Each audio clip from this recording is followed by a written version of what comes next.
How can we truly grasp, let alone appreciate, the implications of climate change in an environment of unrestricted profit incentives?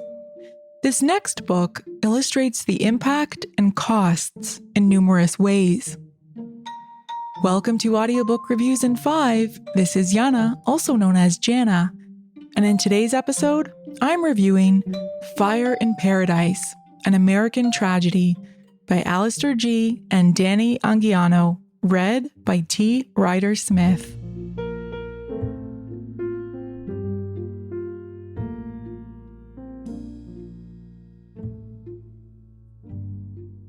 The November 2018 fire that leveled the towns of Paradise and Concow was the deadliest and most destructive wildfire in California's history, and the most expensive natural disaster in the world that year.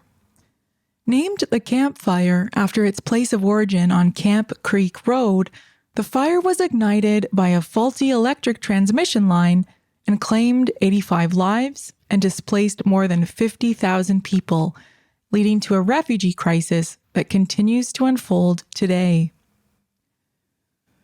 Fire in Paradise was published in May of 2020, so I'm especially impressed by the insight and detail that the authors included without the benefit of hindsight. It's worth noting that Alastair Gee and Dani Anguiano are California-based journalists who have reported on Paradise since the day the fire began. The writing also reminds me a little of the 2013 book, 5 Days at Memorial by Sherry Fink, which covered the aftermath of Hurricane Katrina and which I also highly recommend. Gee and Anguiano begin their book with much-needed context about the geography of California and its biodiversity, which historically has always depended on fires up until governments implemented some of the most comprehensive and stringent fire management and protection systems beginning in the 20th century. This is important because I'm not sure many people outside of California understand that Paradise, like all towns in California, which are at a higher risk of wildfire, had a fire management strategy and evacuation plan. Their fire management services were not negligent, although it's since become clear that the Pacific Gas and Electric Company, which was responsible for the faulty electric transmission line that started the fire, compromised safety and fire prevention in favor of higher shareholder profits. What I can't forget about this story are the details of ordinary human lives that changed course forever in a matter of hours. The personal struggles and details the authors choose to highlight made these people incredibly relatable to me, and I had tears in my eyes at several points while listening.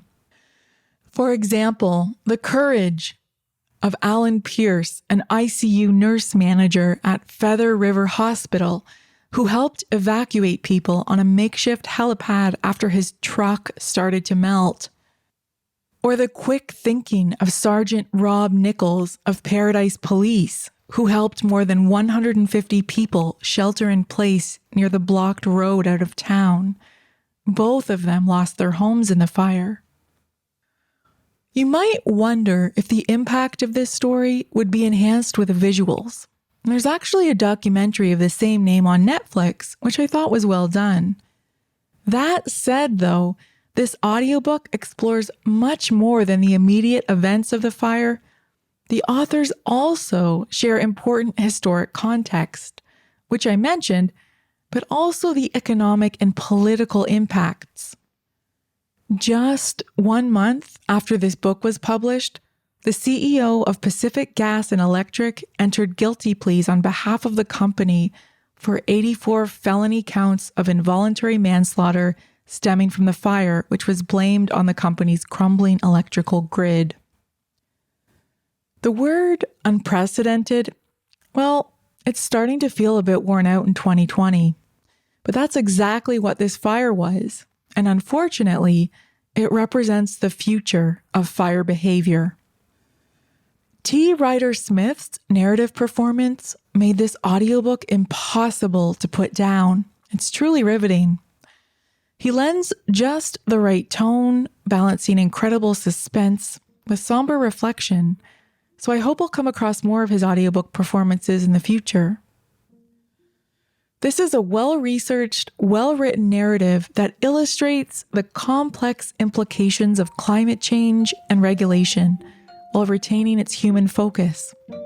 It was a harrowing listen at times, especially since I have family that live in this region, and I worry about them.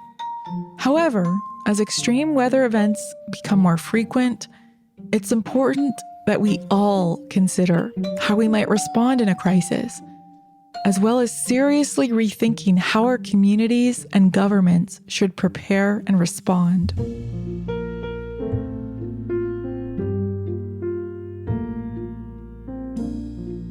That's all for this episode of Audiobook Reviews in 5. Thanks for listening. If you have not yet done so, please subscribe to Audiobook Reviews in 5 on Anchor, Apple Music, Spotify, and many others. By subscribing, you help increase the profile of this podcast and chances of other listeners like you finding it. I look forward to checking in with you all again soon. Please stay safe and be well.